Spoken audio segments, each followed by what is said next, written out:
You've built a career identifying hazards and earned your OSHA 30 card. But advancing to senior management requires a specific set of credentials. Before we map out that path, keep in mind this video is for educational and career guidance. You must verify specific certification requirements and substitutions directly with an OSHA-authorized training organization. For most workers, the OSHA 30 is the standard for site safety. It provides a baseline for hazard recognition and gives you a clear understanding of your rights and the responsibilities of your employer. However, the OSHA 30 is an awareness level card. Because it is not a trainer certification, you cannot sign off on student records, issue official completion cards, or lead advanced compliance initiatives on your own. To move past those limitations, you need to understand the relationship between two specific courses, the OSHA 510 and the OSHA 500. These certifications represent a transition in your career, moving from a participant following safety rules to an authorized leader who trains the workforce. The OSHA 510 is your technical foundation. It is an intensive deep dive into the 29 CFR 1926 standards, designed to teach you how to locate and interpret specific regulations governing construction. While the 510 provides the legal vocabulary needed to run high-level site audits, it has a limited scope. Holding a 510 certificate does not give you the authority to teach OSHA outreach classes.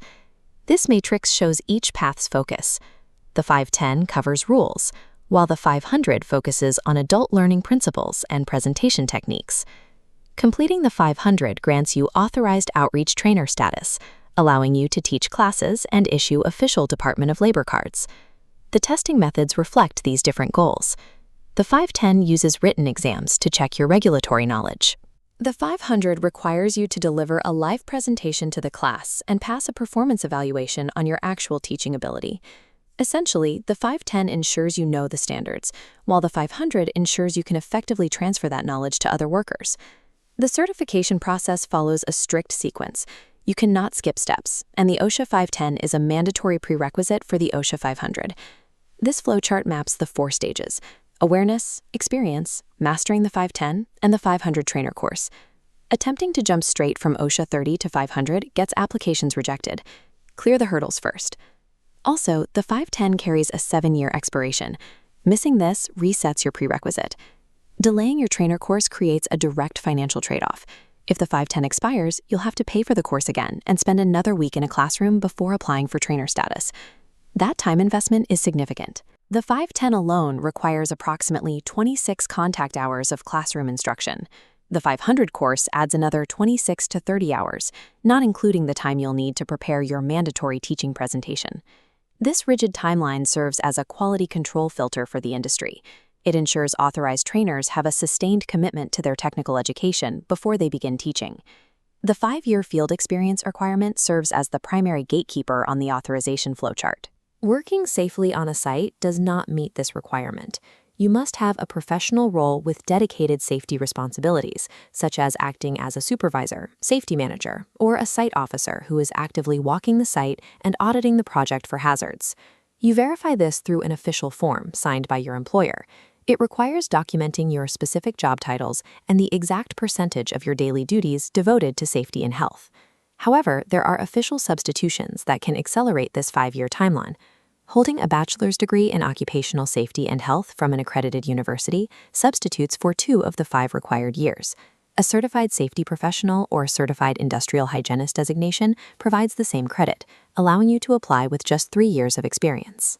These experience barriers ensure that the people training the next generation of workers are seasoned professionals who have managed real-world site hazards. Once you achieve OSHA 500 status, your career path generally splits into 2 high-value directions. For safety coordinators within a large construction firm, the OSHA 500 functions as a transition point into senior leadership. Bringing training in-house allows a company to eliminate external consulting fees and launch productivity. This makes the trainer an asset for director of safety roles, where average salaries in the U.S. exceed $129,000.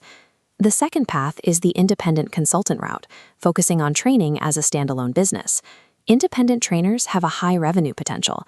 They often charge between $1,500 and $3,400 for a single 10-hour class. Facilitating a 30-hour course can bring in over $8,000 for a few days of work. The trade-off for this independence is the administrative burden. You are responsible for your own marketing, business insurance, and the strict record-keeping required by the Department of Labor. Acquiring the OSHA 500 converts technical safety knowledge into a revenue-generating asset, whether through billing for independent classes or eliminating external training costs for your employer. Because this authorization is so valuable, you must follow a maintenance schedule. You stay authorized by taking the OSHA 502 update course. You must complete the 502 every 4 years to keep your status active.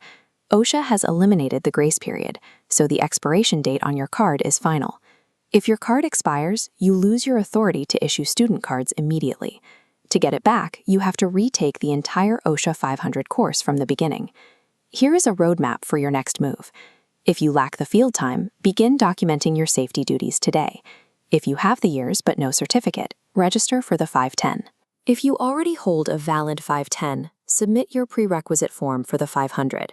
The path from OSHA 30 to authorized trainer is a multi-year commitment, but it is the standard for leadership in construction safety. Evaluate your current credentials and determine your next step. To learn more about navigating OSHA certifications and advancing your safety career, subscribe to the HSEstudy YouTube channel.